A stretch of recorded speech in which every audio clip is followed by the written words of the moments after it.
Hi friends, Manchu Vishnu Manchu Manoj వీళ్ళిద్దరి మధ్య ఉండే కొంచెం చిన్న ఫైట్ మీ అందరికీ తెలుసు. కానీ ఆన్ స్క్రీన్ కూడా వీళ్ళు ఫైట్ స్టార్ట్ చేశారు, అంటే స్టార్ట్ చేసినట్టు బిహేవ్ చేశారు. సో ఈ ఫైట్ లో ఎవరు గెలిచారు? శివయ్య ఎవరిని కనుకరించాడు? ఒకసారి మనం చూస్తే రెండు సినిమాలు కూడా అనుకున్నంత ప్రాఫిట్ లో లేవు. భైరవం కూడా తక్కువలోనే ఉంది, కన్నప్ప కూడా తక్కువలోనే ఉంది. కానీ రెండు ఓడిపోయినట్టేనా అంటే అస్సలు కాదు. చాలా ఫ్యాక్టర్స్ ఉన్నాయి, వాటిని క్లియర్ గా డిస్కస్ చేద్దాం. కాకపోతే భైరవం సినిమాలో అనుకున్నంత రిజల్ట్ రాకపోవడానికి కారణం ఇతను వీళ్ళెవరూ కాదు. కానీ కన్నప్ప సినిమాలో అనుకున్న రిజల్ట్ రాకపోవడానికి మెయిన్ కారణం అంటే కన్నప్పలో ప్రభాస్ ఉన్న కూడా ఎంత ఫెయిల్ అవ్వడం అనేది అసలు ఊహించలేము. జస్ట్ ఇమాజిన్, ఒకవేళ కన్నప్పలో ప్రభాస్ లేకపోతే ఆ క్యాలిక్యులేషన్స్ కూడా తీసాం, చూద్దాం. ఒకవేళ భైరవంలో ప్రభాస్ ఉండుంటే సో చూడండి ఇంత డిఫరెన్స్ ఉంది. ఇదంతా మనం క్లియర్ గా మాట్లాడుకుందాం. మేము చేసే వీడియోస్ మీకు నచ్చినట్లయితే వెంటనే సబ్స్క్రైబ్ చేసుకోండి. మళ్ళీ చేద్దాం అనుకుంటే మర్చిపోతారు, ఫస్ట్ సబ్స్క్రైబ్ చేసుకోండి. చాలా ఇంట్రెస్టింగ్ వీడియోస్ వస్తున్నాయి ముందు.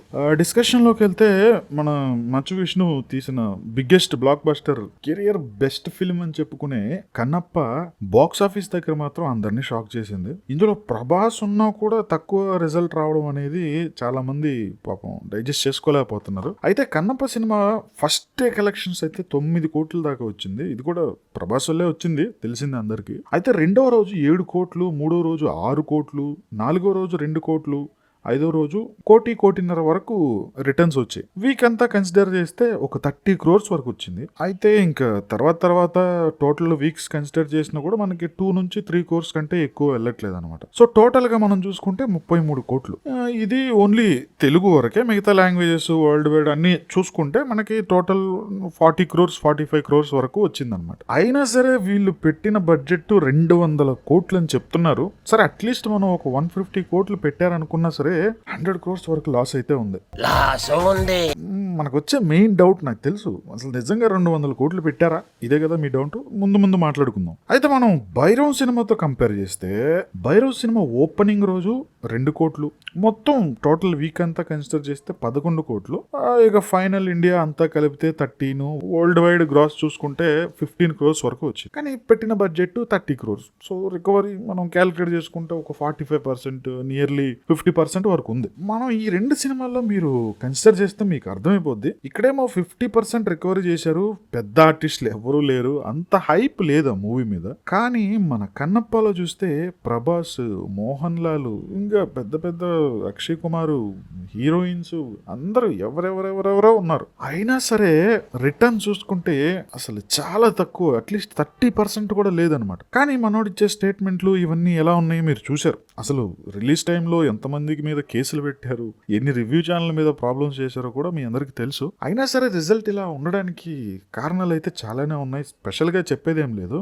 ఏది సక్సెస్ అని చెప్పొచ్చు, ఏది ఫెయిల్యూర్ అని చెప్పొచ్చు, మనం జస్ట్ ఒక డిస్కస్ చేసుకుందాం. సో ఇప్పుడు ఇక్కడేమో 50% రిజల్ట్ వచ్చింది, ఇందులో ఏమో కనీసం 30% కూడా రాలేదు. ఒకవేళ జస్ట్ ఇమాజిన్ చేసుకోండి, మనకి కన్నప్ప సినిమాకి వచ్చింది 45 crores కదా, ఇందులో ప్రభాస్ కనుక లేకపోతే నేను అనుకుంటున్నాను, అంటే నేను ఒక్కడనే కాదు, జస్ట్ ఆన్లైన్ లో చేసిన రీసెర్చ్ ప్రకారం ఇదంతా చూస్తే ఒక 20% వరకు ప్రభాస్ వల్లే వచ్చింది అనేది టాక్. అంటే వచ్చింది 30% లో 20% ప్రభాస్ వల్లే వచ్చింది. సో మిగతా 10% అంటే మీరే ఊహించుకోవాలి ఇక్కడ ఎవరు ఫెయిల్ అయినట్టు. ఇప్పుడు భైరవం సినిమా చూసుకుంటే భైరవంలో నిజంగానే ప్రభాస్ ఉండుంటే అసలు మనం ఊహించలేము, ఖచ్చితంగా హిట్ అయిపోయేది. కానీ ఇక్కడ వీళ్ళు ఏదేదో చేసి గందరగోళం చేసి pan India plus latest trend ఇవి పెట్టుకొని ఆ భక్తి ఎమోషన్స్ లేకపోవడం, ఒక క్లైమాక్స్ లో తప్పితే స్టార్టింగ్ నుంచి ఎండింగ్ వరకు చూస్తున్న వాళ్ళందరూ మాక్సిమం ఏం సినిమారా అనుకుంటూనే చూశారు, అది తెలిసిందే. సో ఇక్కడేమో మనకి 10-15 crores వచ్చినా సరే, అక్కడ 30-40 crores వచ్చినా సరే మనం చెప్పుకోవాలంటే ఖచ్చితంగా భైరవమే గుడ్ మూవీ అని చెప్పుకోవాలి. ఇందులో ఇంకోటి ఏంటంటే భైరవ్ సినిమాలో మనం మంచు మనోజ్ నెక్స్ట్ సినిమాలు ఖచ్చితంగా చూడాలి అనిపించేలాగే ఉంటుంది. కానీ కన్నప్ప చూసిన తర్వాత ఎవరు కూడా నెక్స్ట్ సినిమాని ఫైనాన్షియల్ గానే కాకుండా రియల్ లైఫ్ లో గురించి ఆలోచిస్తే మంచు మనోజ్ ఈ సినిమా తీయటం వల్ల జనాలకి చాలా కనెక్ట్ అయ్యాడు. ప్రమోషన్స్ కంటెంట్ లో కానీ, లేదా చాలా రోజుల తర్వాత మంచి ఆ ఎమోషనల్ గా మాట్లాడింది అవ్వచ్చు. మీరింత దగ్గర చేర్చుకొని నాకు ఇంత ప్రేమిస్తున్నారంటే, ఈ గుండె ఎంత ధైర్యంగా ఉందంటే అది మీరే. అందరికి జనాలకి బాగా కనెక్ట్ అయింది. సో నెక్స్ట్ అతను చేసే మూవీస్ కోసం ఎదురు చూస్తూ ఉంటారు. కానీ కన్నప్ప విషయంలో మాత్రం నెక్స్ట్ వీళ్ళు నిజాలు చెప్పినా సరే ఖచ్చితంగా నమ్మే సిచ్యువేషన్లో అయితే ఎవరు ఉండరు. సో వాళ్ళు అనుకున్న అన్నిటికంటే పెద్ద ప్రాజెక్ట్ ఇది, లైఫ్ చేంజింగ్ ప్రాజెక్ట్ ఏదైతే అనుకున్నారో లైఫ్ చేంజ్ అయ్యే ప్రాజెక్టే. ఎందుకంటే ఇది ఒక బిగ్ లెసన్. వాళ్ళు నేర్చుకుంటే లైఫ్ చేంజ్ అయ్యే ప్రాజెక్టే, నేర్చుకోకపోతే సేమ్ అదే సిచ్యువేషన్ లో అసలు ఫ్యూచర్ మూవీస్ లో కనిపిస్తారో లేదో కూడా చెప్పలేము. సో అది పరిస్థితి. సో ఇప్పుడు ప్రభాస్ గనక భైరవంలో ఉండుంటే ఖచ్చితంగా భైరవం సూపర్ హిట్ అయ్యేది. ఇప్పుడు ప్రభాస్ గనక కన్నప్పలో లేకుంటే కనీసం జనాలు థియేటర్ కూడా వెళ్ళరు అనేది అందరు చెప్పుకునే టాక్. అది అందరికి తెలిసిందే. సరే, ఇప్పుడు అసలు పాయింట్ డిస్కస్ చేసుకుందాం. నిజంగానే 200 కోట్లు ఖర్చు అయిందో లేదో మీరు కూడా మీ పాయింట్స్ కింద మెన్షన్ చేయండి.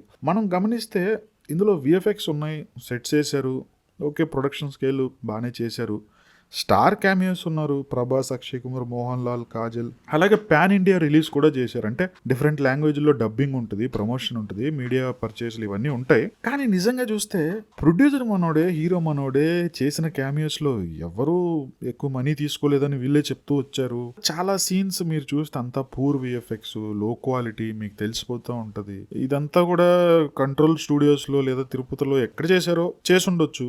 సో ఇదంతా మనం క్యాలిక్యులేట్ చేసుకుంటే వీళ్ళు వెళ్ళి న్యూజిలాండ్ లో చేయకుండా ఇక్కడ చేసి ఉంటే సినిమా ఇంకా ప్లస్ అయ్యేది. సో అక్కడికి వెళ్ళారు, బడ్జెట్ దొబ్బింది, సినిమా దొబ్బింది, అన్ని ఫెయిల్ అయ్యాయి. సో వీళ్ళు ఏదో ఎంజాయ్ చేసిన దానికి జనాలు ఎందుకు డబ్బులు కట్టాలి నాకు అర్థం కావట్లేదు. సో ఈ సినిమాని వీళ్ళు చూపించిన స్టోరీని తీయడానికి మనకి తెలిసైతే ఒక 60 to 70 crores వరకే అయిపోద్ది. ఎందుకంటే మీకు తెలుసు హనుమాన్ ఏ రేంజ్ లో ఉంటుందో.